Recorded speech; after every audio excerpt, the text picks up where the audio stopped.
नमस्कार दोस्तों, EPS pension धारकों के लिए बहुत बड़ी खबर है। जी हां, लगातार दिल्ली के अंदर चल रही प्रदर्शन से आप सभी पेंशन धारकों के लिए बहुत ही बड़ी खबर सामने आ रही है। पेंशन धारकों का नारा है कि काम नहीं आ रही है मोदी की गारंटियां। जी हां दोस्तों, पेंशन धारकों के लिए बहुत ही बड़ी खबर यहाँ पर आप सभी के लिए निकलकर सामने आ चुकी है। जैसा कि दोस्तों आप सभी जानते होंगे कि एनएससी राष्ट्रीय संघर्ष समिति के कमांडर अशोक जी रावत और बाकी जो भी यहाँ पर पेंशन धारकों के कर्मचारियों के संगठन है, जिन्होंने लगातार यहाँ पर ऐलान किया था कि मोदी सरकार अगर हमारी मांगे मंजूर नहीं करती है तो दिल्ली के अंदर बहुत ही बड़ा प्रदर्शन किया जाएगा। इसी तर्ज पर दोस्तों लगातार पिछले 7 से 8 सालों से दोस्तों प्रदर्शन हो रही थी और इसी बीच यहाँ पर 4 दिन बीत चुके हैं, दिल्ली के अंदर बड़ा प्रदर्शन किया जा रहा है। जी हाँ दोस्तों, यहाँ पर दिल्ली के अंदर पहले दिन का धरना प्रदर्शन रामलीला मैदान के अंदर किया गया, जिसमें पेंशन धारकों को रूपरेखा तैयार की गई और पेंशन धारकों से आह्वान किया गया कि कल से हम दिल्ली के जंतर मंतर पर बड़ा आंदोलन शुरू कर रहे हैं। तो दोस्तों इसी तर्ज पर एक दिन के धरना प्रदर्शन के बाद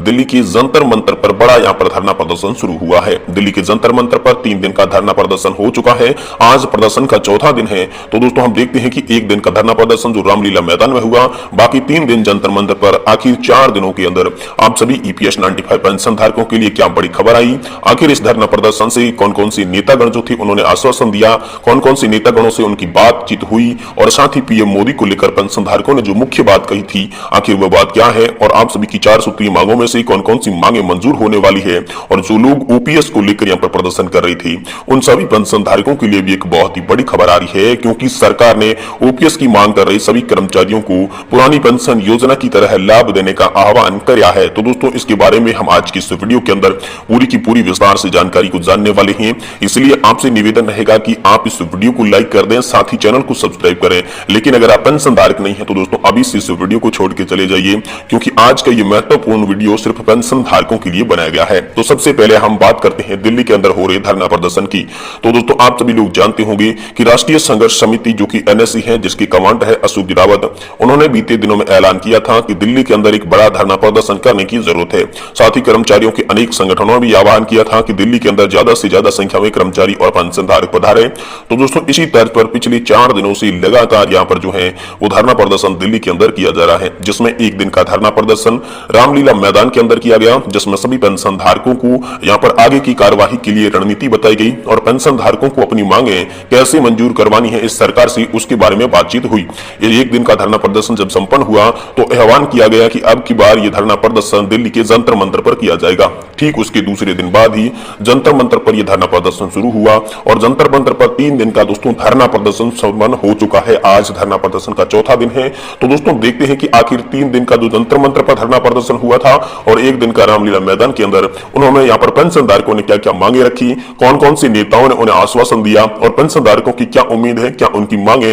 मंजूर होने वाली है या फिर नहीं, इसके बारे में इस वीडियो के अंदर बात करेंगे। तो दोस्तों सबसे पहले बात करते हैं पेंशन धारकों की 4 सूत्रीय मांगों को लेकर। तो दोस्तों पेंशन धारकों की 4 सूत्रीय मांगों में प्रमुख मांग है 7,500 प्लस महंगाई भत्ता यहाँ पर सभी पेंशन धारकों को न्यूनतम रूप से दिया जाए, ये मुख्य मांग है। वही दूसरी बड़ी मांग है कि मेडिकल फैसिलिटी अच्छी मिले, पति और पत्नी को मुफ्त में मेडिकल इलाज दिया जाए, जो भी पेंशन धारक है और उनकी पत्नी है उन्हें चिकित्सा सुविधा बेहतर मिले, इसके लिए 2 प्रमुख मांगे ये रखी गई। साथ ही साथ अगली मांग की बात करें तो दोस्तों यहाँ पर उच्च पेंशन के विकल्प के साथ साथ सुप्रीम कोर्ट का जो ऑर्डर आया था उसे सुचारू रूप से लागू करें, ये तीसरी मांग थी। और अंतिम मांग की बात करें तो दोस्तों यहाँ पर कहा यह गया कि जो भी इस सोशल सिक्योरिटी की नेट में नहीं है उन्हें इस सोशल सिक्योरिटी की नेट में लाया जाए और उनकी भी सामाजिक सुरक्षितता सुनिश्चित की जाए। इन 4 सूत्रीय मांगों को लेकर लगातार जो कर्मचारी संगठन है एनएससी राष्ट्रीय संघर्ष समिति है वो दोस्तों 7 से 8 सालों से प्रदर्शन कर रही है। और इस धरना प्रदर्शन में यह भी बताया गया कि पीएम मोदी से 2 बार मुलाकात होने के बावजूद भी पेंशन धारकों की कोई भी मांगे मंजूर नहीं हुई है। तो एक बार फिर से यहाँ पर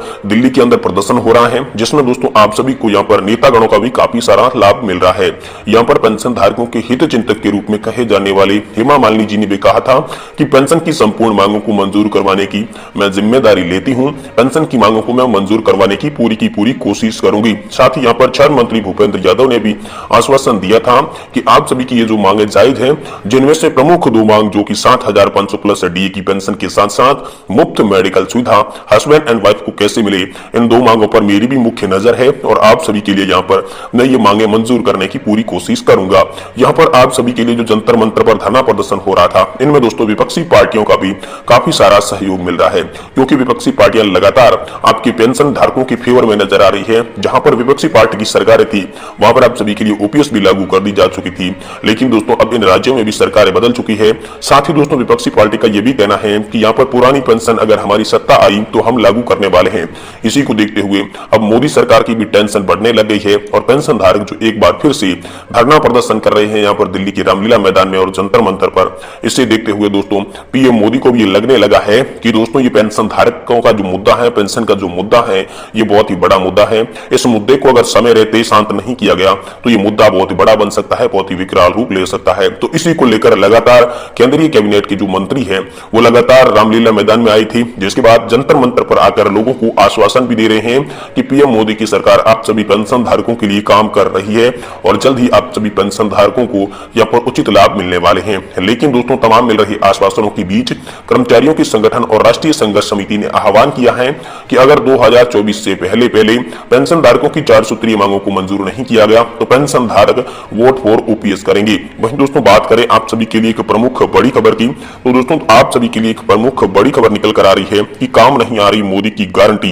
दोस्तों मोदी ने जो आश्वासन दिया था 2 बार मिलने के बाद, जब प्रधानमंत्री मोदी से 2 बार मुलाकात हुई थी, तब उन्होंने जो आश्वासन दिया था उस आश्वासन का कोई भी असर नहीं पड़ा है, जिससे पेंशन धारकों में काफी सारा गुस्सा और आक्रोश नजर आ रहा है। वहीं ओपीएस की मांग कर रहे लाखों कर्मचारियों के लिए एक खुशखबरी हो सकती है, क्योंकि ओपीएस की मांग कर रहे लाखों कर्मचारियों के लिए केंद्र सरकार ने एक आदेश जारी किया है, एक अपडेट जारी किया है। इस अपडेट में केंद्र सरकार ने पुरानी पेंशन योजना की तरह गारंटीकृत पेंशन लाभ देने के लिए यहाँ पर आदेश दिया है। जी हाँ दोस्तों, जिस तरीके से आपको पुरानी पेंशन योजना के अंदर सैलरी का आधा यहाँ पर पेंशन के रूप में दिया जाता था, उसी तरीके से अब आपको नई पेंशन योजना के अंदर सैलरी का आधा पेंशन मिलेगा। इसके लिए दोस्तों वो लाने जा रहे हैं जीपीएस सिस्टम। दोस्तों न तो एनपीएस सिस्टम रहेगा, न ही ओपीएस। अब आप सभी के लिए जीपीएस की योजना लागू रहेगी, जो कि आंध्र प्रदेश में चलाई जा रही है। ऐसी योजना आप सभी के लिए लाने पर विचार किया जा रहा है। ऐसा अपडेट केंद्रीय कर्मचारियों के कुछ नेतागण भी बता चुके हैं और साथ ही साथ पीएम मोदी की सरकार के कुछ मंत्रीगण का भी कहना है कि आप सभी जो एनपीएस के अंदर कंट्रीब्यूशन कर रहे हैं उसी तरीके का कंट्रीब्यूशन जारी रहेगा,